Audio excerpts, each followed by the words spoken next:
تو میرے محترم سامعین، اس امت کے پہلے محدث سیدنا فاروق اعظم، سب کہہ دو رضی اللہ عنہ۔ حضور جب بھی مشورہ پوچھتے نا، صحابہ کرام یہ دیکھتے کہ حضور کیا چاہتے ہیں۔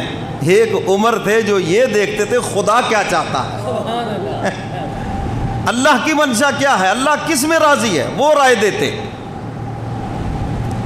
بدر کی جنگ میں قیدی 70 کافر قیدی بن کر آئے، رشتہ دار ہیں، کچھ حضور کے ہیں، کچھ ابو بکر صدیق، کچھ عمر فاروق، کچھ عثمان غنی، سیدنا علی مرتضیٰ، دیگر صحابہ کے عزیز و اقارب ہیں، کسی کا بھائی ہے، کسی کا بیٹا ہے، سیدنا صدیق اکبر کا بیٹا ہے ہیں جی۔ تو عزیز و اقارب آئے، حضور علیہ الصلاۃ والسلام نے صحابہ کو جمع فرمایا، پوچھا کیا مشورہ کیا کرنا چاہیے ان کے بارے میں۔ سیدنا صدیق اکبر سے پوچھا، چونکہ پہلے نمبر پر وہ ہیں، ابو بکر کیا رائے ہے ان قیدیوں کے بارے میں، کیا کرنا چاہیے، قتل کرنا چاہیے یا چھوڑنا چاہیے؟ انہوں نے دیکھا حضور کے رخ انور کی طرف۔ کدھر دیکھا؟ بولو، حضور کے رخ انور کی طرف۔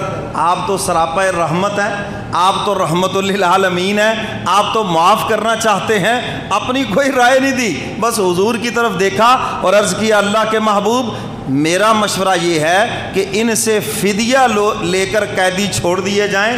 کیوں؟ ایک تو غربت بہت ہے، چلو مسلمانوں کا فائدہ ہو جائے گا، یہ ہجرت کر کے آئے ہیں، مکہ مکرمہ سے لٹ پھٹ کے آئے ہیں، ان کا فائدہ ہو جائے گا۔ اور دوسرے نمبر پر فرمایا جب ہم ان پہ احسان کر کے انہیں جاں بخشی کریں گے، چھوڑیں گے، تو ہمارا یہ احسان ان کے دلوں میں گھر کر جائے گا، اور ہو سکتا ہے کہ یہ لوگ کلمہ پڑھ لے، مسلمان ہو جائیں اور آپ کی غلامی کے اندر آ جائے، اور یہی آپ کی آمد کا مقصد ہے۔ حضور مسکرائے، اچھا عمر تمہاری کیا رائے ہے؟ اب دوسرا نمبر کس کا ہے؟ بولو، حضرت عمر کا۔ کیا رائے ہے اب تمہاری؟ سیدنا فاروق اعظم زمین کی طرف دیکھ رہے ہیں اور ایک لکڑی سے ایسے ایسے کر رہے ہیں، سوچ رہے ہیں کہ اللہ کی منشا کیا ہے اس میں ہے۔ حضور نے پوچھا عمر کیا رائے ہے؟ عرض کیا کملی والے پیغمبر میری رائے یہ ہے جس کے رشتہ دار آئے ہیں وہ اس کے سپرد کیے جائیں، اور اس کو حکم دیا جائے کہ مدینے کے چوک میں ان کے سر قلم کر دیے جائیں، اور یہ اعلان کر دیا جائے جو اللہ اس کے رسول کا نہیں وہ ہمارا کچھ بھی نہیں لگتا، اور کل کو جب انتقام کی بات آئے گی تو اپنی برادری سے انتقام لے، دوسرے سے تو لڑائی نہ کرے۔ حضور مسکرائے اور مسکرا کے فرمایا عمر یہ کیا رائے ہے، ایک کو تو قتل کرے، ایک کو وہ قتل کرے۔ حضور نے دیگر صحابہ سے رائے لی اور سیدنا صدیق اکبر رضی اللہ تعالیٰ عنہ کی رائے کے اوپر فیصلہ فرما دیا۔ اللہ اکبر۔ ابھی مجلس برخاست نہیں ہوئی تھی، جبریل قرآن لے کر آ گئے۔ فرمایا ما کان لنبی ان یکون لہ اسری حتی یسخن فی الارض تریدون عرض الدنیا واللہ یرید الآخرہ۔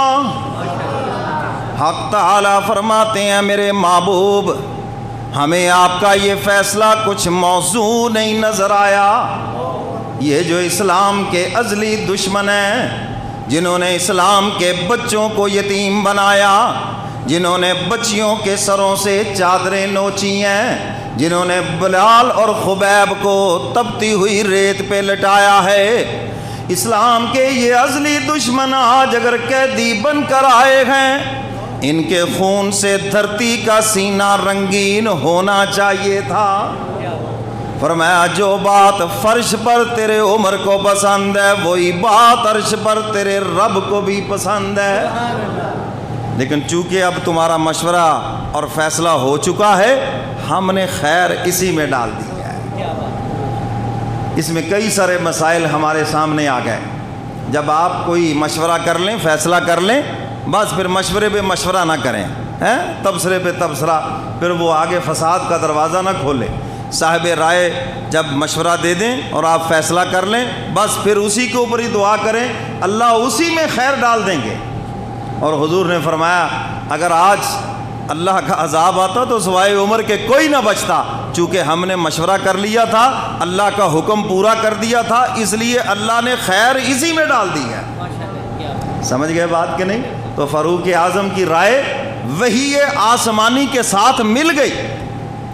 بہت سے لوگ یہ کہہ دیتے جیسے عمر نے رائے دی ویسے قرآن آئے، یہ جملہ نہیں کہنا، بلکہ یہ کہنا ہے کہ جو آسمان سے حکم آنا تھا نیچے سے عمر کی زبان پر بھی وہی جاری ہو گیا ہیں جی۔ بارش آنی ہو تو کوئی دیکھ کے بتا دیتا آج بارش ہوگی، شام کو بارش ہو جائے تو کوئی کہے جی تیری وجہ سے ہوئی، تو کہتا تھا، اس کی وجہ سے نہیں ہوئی۔ کس کے حکم سے ہوئی ہے؟ اللہ کے حکم سے ہوئی ہے۔